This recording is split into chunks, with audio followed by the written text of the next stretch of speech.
Hello and welcome to Black Minds Matter. My name is Paul Dauphin and I am sitting in for Denisha Merriweather, founder of Black Minds Matter. And joining us today is Dr. LeDonna Griffin. She is with Leaders to Legends in Omaha, Nebraska. Dr. Griffin, thank you so much for joining us. Thank you so much for having me and all the work that Black Minds Matter is doing under the leadership of Denisha Merriweather. Thank you. Thank you. And just tell us a little bit about Leaders to Legends. And you guys have a pretty interesting mission, and it actually goes with your full name. We were talking about that a couple of minutes ago, but it's Leaders to Legends, More Than Conquerors, Homeschool Co-op. So when was Leaders to Legends founded and why?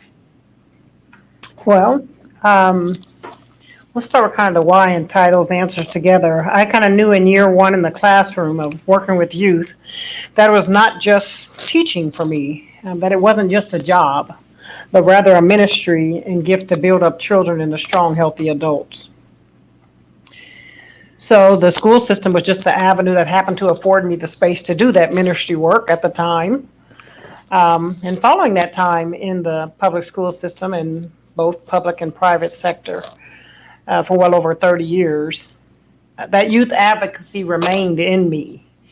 And out of that, I became the founder of Leaders to Legends, More Than Conquerors Homeschool Co-op, embracing and loving, supporting leaders at all ages to help them build legends.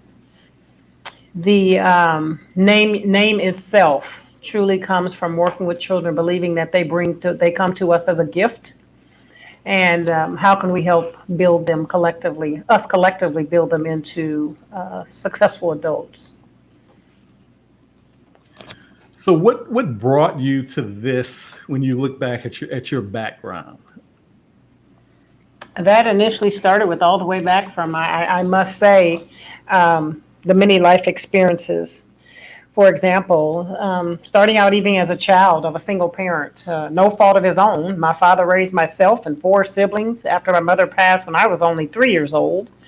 And being the youngest sister of 4 sisters, immediately that put me into teacher-learner mode at all times. So a learner from the 3 sisters ahead of me, yet an accountability of a teacher of the brother who was only 6 weeks at the time. So with my father being the role model and teacher at all times, we learned so much from each other and experienced the world as an engagement with learning daily. So during our early years, myself and one of my sisters, we kind of started our own library, using all the books around the house, put them on a cart, and would canvass the neighborhood, reading to the children in the neighborhood. And I'd like to believe I knew then that I was called to share knowledge and apply that knowledge to the meaning of this thing called life.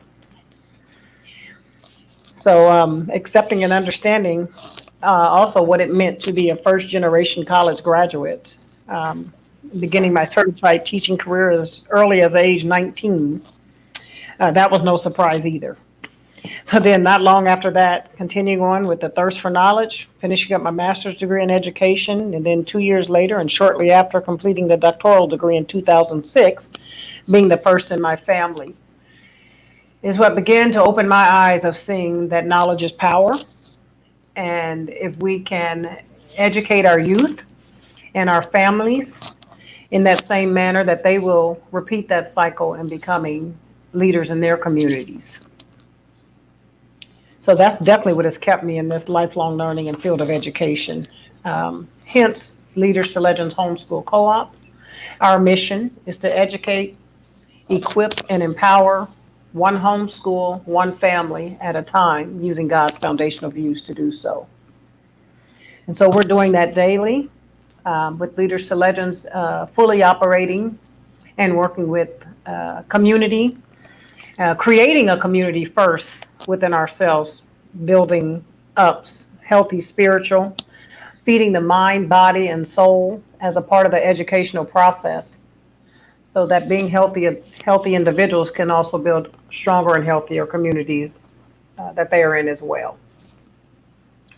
So Dr. Griffin, in your education career, did you teach at traditional public school at some point?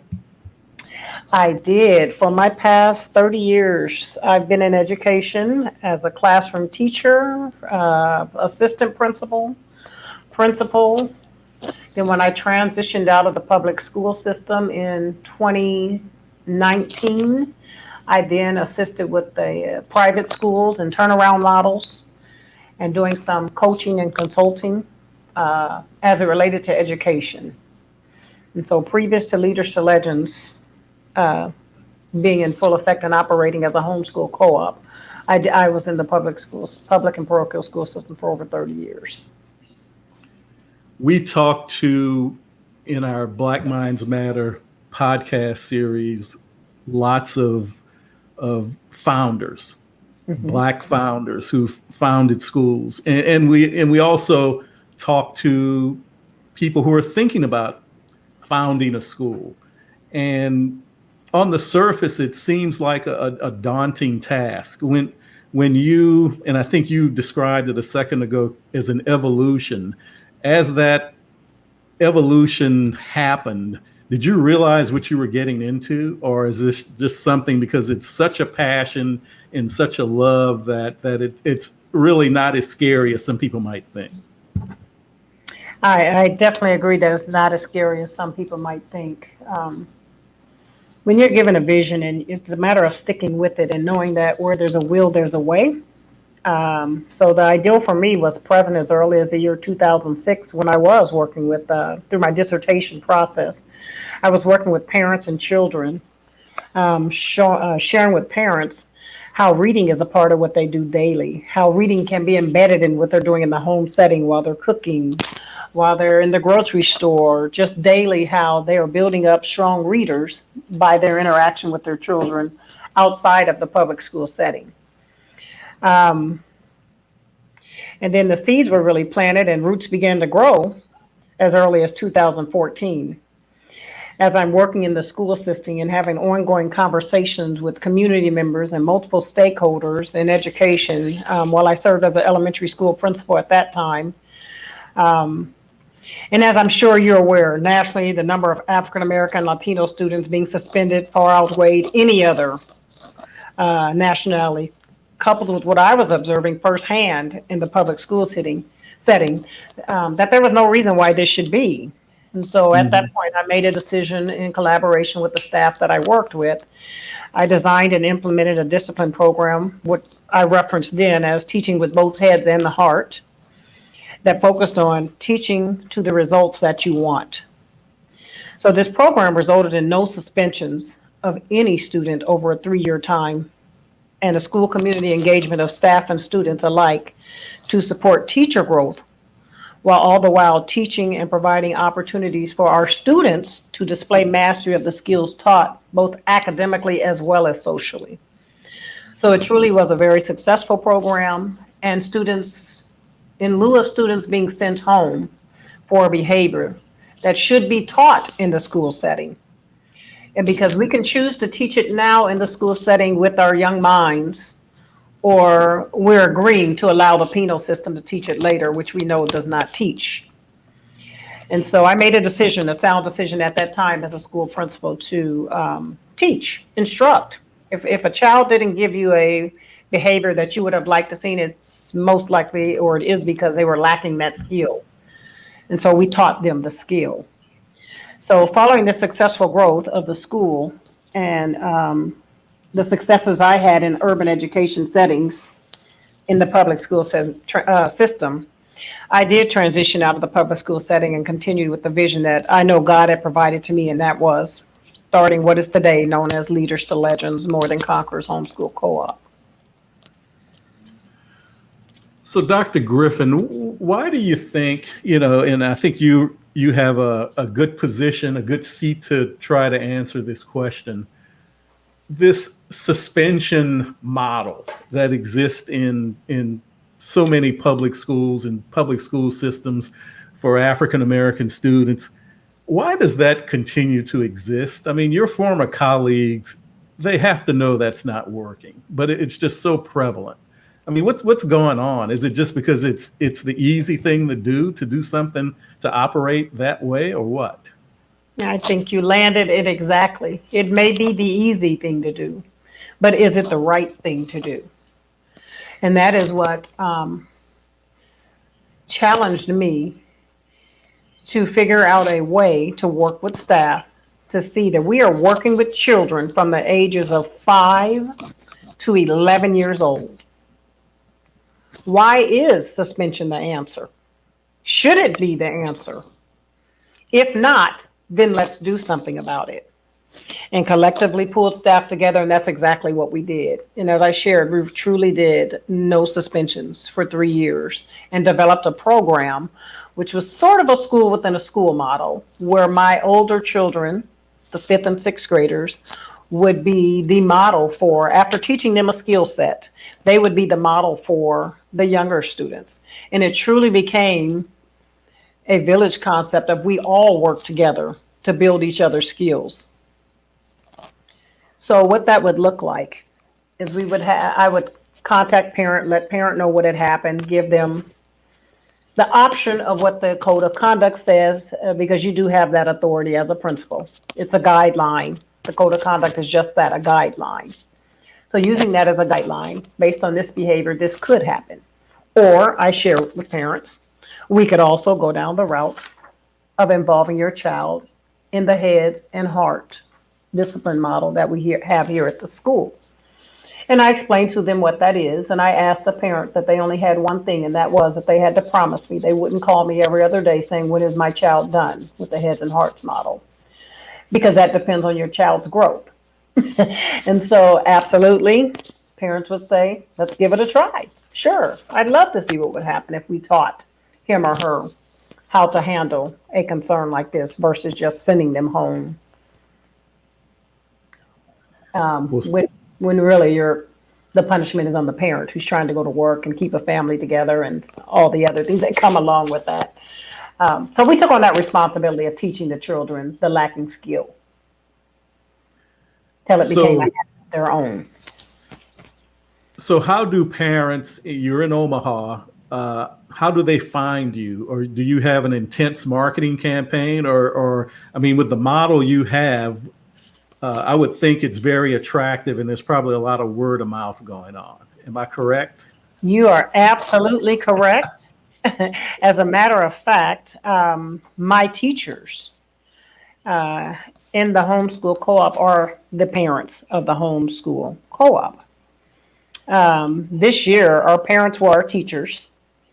Parents take a hard review of the Nebraska Department of Education standards, and each parent chose the course that they felt most comfortable and knowledgeable about teaching. They teach that course for the semester. But the co-op structure is just that. All co-op members contribute to the collective growth of our youth, allowing and welcoming each parent and student to show up as their true and authentic self, with an intentional purpose of individual and collective growth. So coming in, a part of the introductory of Leaders to Legends is truly explaining what a co-op is, explaining that we collectively work together.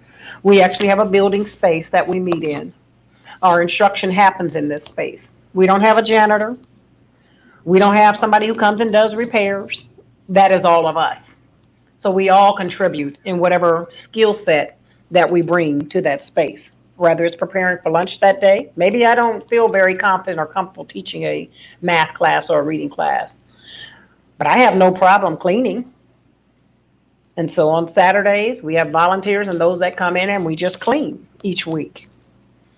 And so you contribute to the co-op with the skill set or the gift or talent that you bring to the co-op, but it's an expectation that you contribute. And that is truly the success.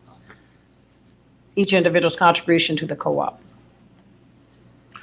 Well, you know what this makes me think about, and you may be too young to remember this. Do you remember the brand, the brand that was marketed? It was called FUBU, For Us, By Us. Absolutely.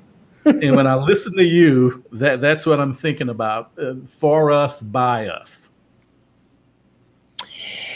You are absolutely correct. So one of the other avenues that Leaders to Legends is heavily involved is community, creating this culture and community of how do we give more to the world than we take away from it. So our students are the children of the parents that are teaching, so the homeschools.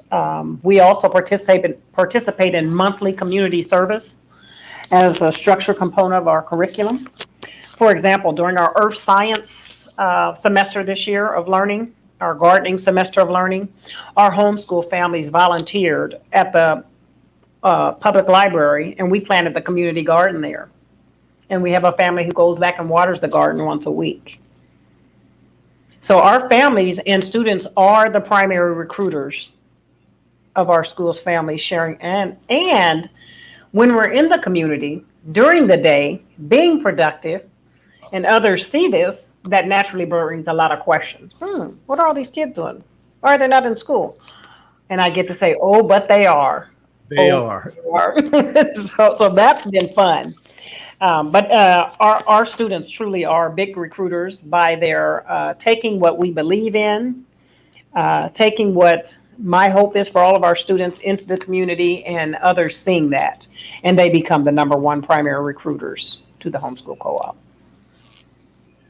So did you see a big increase in interest in Leaders to Legends and homeschooling in general during the pandemic? And if so, how did you handle that? There has been an increase. I want you to know that increase is continuing on right now. I was born and raised in the North Omaha. I'm a community member and choose to remain exactly where I am. And that is this is an area where it's not common to homeschool. What do you mean homeschool? Me? Teach my own children?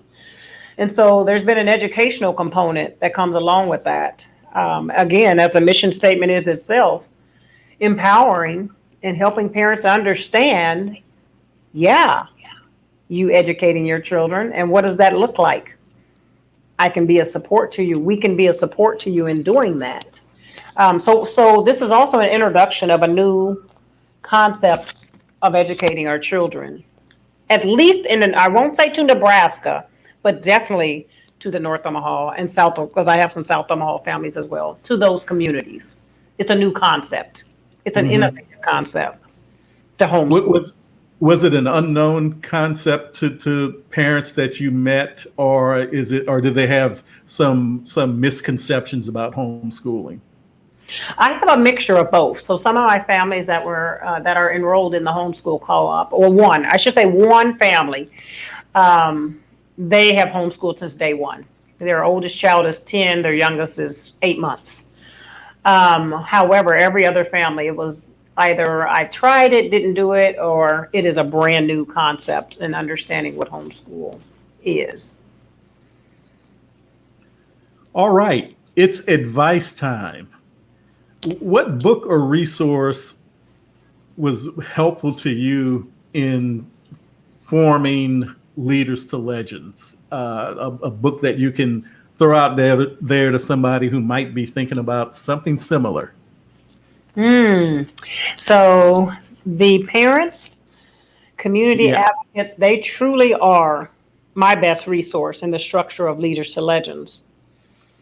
But myself and a community advocate are in the final stages of our book that we have been writing for the last 3 years. We are literally ready for print by the end of next week. The title of that book is The Grown Folks and the Magic Wand, the child discipline guide caretakers have been searching for. It's a combination of educator experience and many years of working in the community by a community advocate. It is also the solution to well-researched common issues that all caretakers are dealing with. And then our own individual and collective productive response of it truly taking a village. And so those answers that parents, teachers, caretakers, and I refer to caretakers, we refer to caretakers in the book as anyone who is responsible for the emotional and physical well-being of a child. We go and we outline the different caretakers, but we all have that same responsibility to children, which is their emotional and physical well-being. And so it will be released this year for sales by September 1st. And I highly recommend this book to any and all school founders. Well, let me be the first to, and I know I'm not the first, to congratulate you. And again, the name of the book is The Grown Folks and the Magic Wand. Did I have that right? Yep, that's correct. The child discipline guide caretakers have been searching for. I love the title. All Thank right, you. some advice to parents who haven't found their answer yet. They've got kids enrolled in a neighborhood school that's missing the mark in academics, in overall support. They're playing the suspension game. What's your advice to them? Because I meet a lot of those parents and they are at wit's end. Well, my number one advice is do something. Let's start by do something. You are clearly seeing that your child is not growing. You have a responsibility, as I just shared, for their emotional and physical well-being. That means you have to do something. I'm going to kind of share. I think this is a great time for me to share kind of what keeps me going every day and how this, Yeah. this whole thing came about. So I have had the opportunity to work with she was a kindergarten, just finished her kindergarten year. As she completed, and she was unfortunately, it's my neighborhood failing school. That is traditionally a failing school. It just became a turnaround school this year. I actually volunteer at the school today as a part of, as a neighbor and wanting the school to succeed. We are a part of the greeters, and we greet students every Friday morning as they come into school. So a first grader who I was blessed to have worked with is what sets my purpose for my work with families and students in our community. So for the sake of this podcast, I'm just going to reference her as Gigi. Okay. For confidentiality purposes. So Gigi came to me following her kindergarten year. She had been suspended from the public school setting 72 times. Yes, 72 times as a kindergartner. In kindergarten. In kindergarten. That's insane. Immediately, I asked to sit down with Mom, and Mom began on many of her stories about all of the horrible things that Gigi did in kindergarten and how bad of a child she was in kindergarten.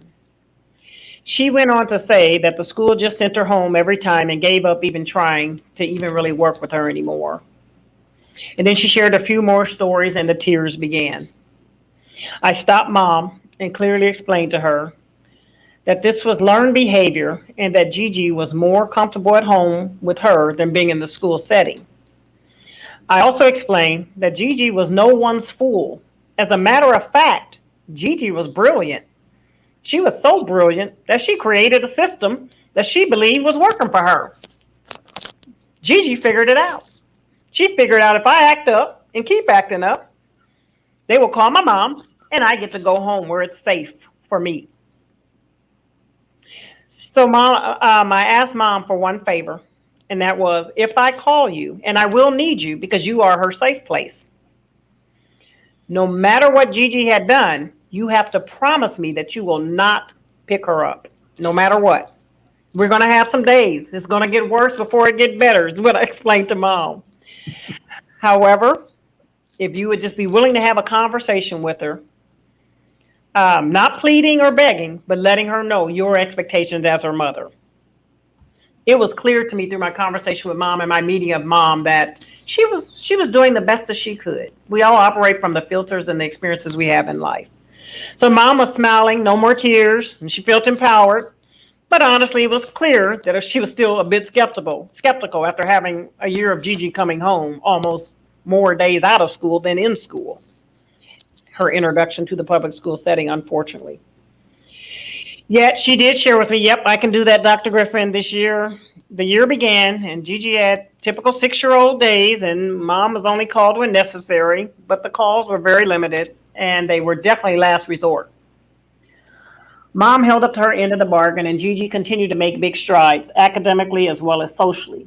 As a matter of fact, the strides became the new practice, or what I like to call now a habit of Gigi's life. So much that she loved the praise and encouragement that she was getting from everyone all around her daily, Mom included. Gigi built a confidence and continued to produce an understanding that mastery of material being taught in first grade. She was never picked up for behavior. Instead, she was taught acceptable behavior in response to whatever the cause of the behavior was. And she scored the highest academically on all assessments given to her and her peer group. So, teaching with the head and heart model that I referred to earlier is a means of a model where teaching students how to learn both through their head and heart. And Gigi will forever be my reason to stretch and know, again, that wherever there's a will, which is all youth experiencing success, then there is definitely a way if we just collectively work together and figure out what that is. So having Gigi as a student made me take a hard look in the mirror each day. It made me a better person today because of it. And so That's I say, incredible. don't stop, advocate. Listen to your children. They're only communicating the best way they know how at the age that they are. But be a support to them.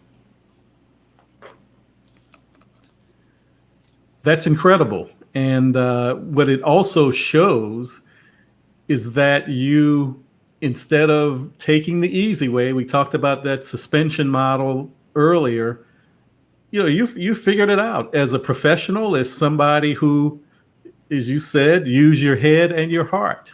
And I'm sure Gigi and her mother are just so thankful.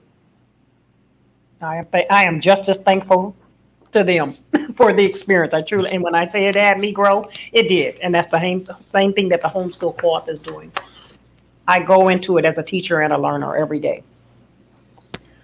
Now, you have a personal educational journey that you took with your son, Daryl. Can you tell us a little bit about that?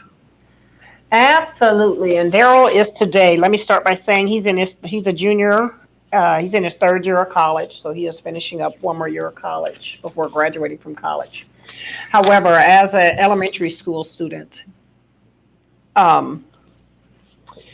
he was at a school who was defined as a public school setting that was defined as a pretty well-to-do school. They performed well academically. I actually searched and did a lot of research to specifically place him at that school. I did have to transport a long way to get him there. However, as a parent, I knew my neighborhood school could not be the answer to my child, and so he never went there. It took a lot of effort on our part to get him back and forth to school, but it was well worth it if I'm the one who's responsible for his physical and emotional well-being.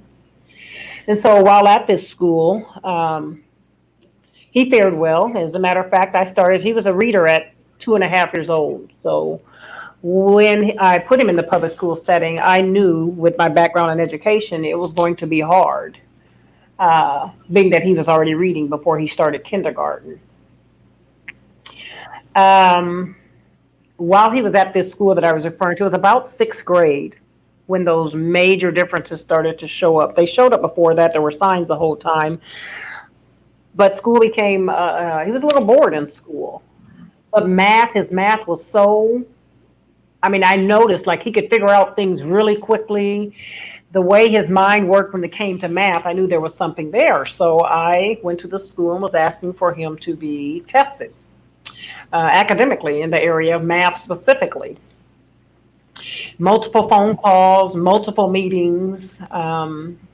Finally, I did get an ear of someone who was willing to listen internally at the school, and they did decide to go ahead and test him. After testing him, sure enough, at our SAT meeting, or a meeting where we come together and they share results, I was told, you are absolutely right, Dr. Griffin. He scored off the charts in reasonableness in math. He's doing very well academically. However, we do want you to know we still will not be servicing him because we have other smart children in the school as well. I made a really tough decision that day after initially speaking on why he should be serviced and the final decision being made that he wouldn't. I left that SAT meeting and he did not return to that school. He did not return to a public school for that matter. That day, I had no idea what was next, but I did know I could not continue to have him in an environment that didn't believe that he could succeed just as well as his peers that were next to him. And that was at a time that I myself was working for the same school district. And let me ask you this real quick. What month of the year was that when you made the decision? Had school already started? Oh, yeah, it would have been mid-year, like maybe second quarter Wow. of school. So I still had a half a school year to Mm. go, his sixth grade year. Mhm. So I go back to that question and say, what do you do to parents? You have a accountability to your child. Do something. Do something. Um, when you know it's no longer working for you Yeah. or your child. And I open the doors to Leaders to Legends being part of that doing something, um, and helping create and develop innovative plans that work for your school, I mean, your child and your family. And with Daryl, you were able to get him into a private school, a high performing school, and if I understand correctly, a school with 100% African American student body. Is that correct? You are absolutely correct. He went, it was an all boys, all African American, all boys private school. Wow. Mhm. Well, Dr. Griffin, so much inspiration today. How can people get in touch with you? In fact, I'm going to pop up in case I do post this somewhere where people can see your great photo. I'm going to post your web address. I think I have it. Yes. Is that www.ladonnagriffin.wixsite.com, Leaders to Legends? And that is a great way to get in touch with me. Absolutely. Great.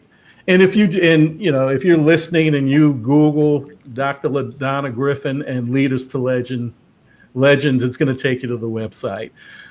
This has been absolutely fantastic.